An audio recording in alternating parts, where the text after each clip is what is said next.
May takot ako para sa susunod na henerasyon. Hindi ako kailanman natakot sa pagsira nila sa pangalan ko.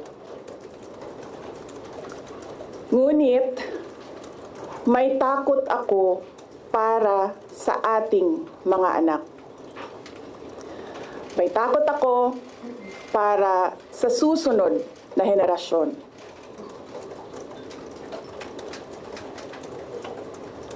May takot ako para sa mga kababayan nating walang bahay sa ibang bansa.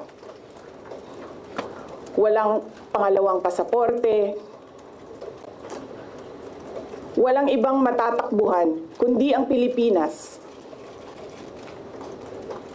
Kahit ito'y patuloy na nalulugmok sa kahirapan.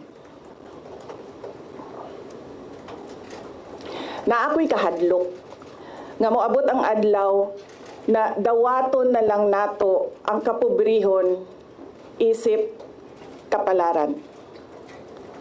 Nga maanad na ta sa sayop, nga mawad-an na lang ta og paglaom. Og labaw sa tanan na ako'y kahadlok,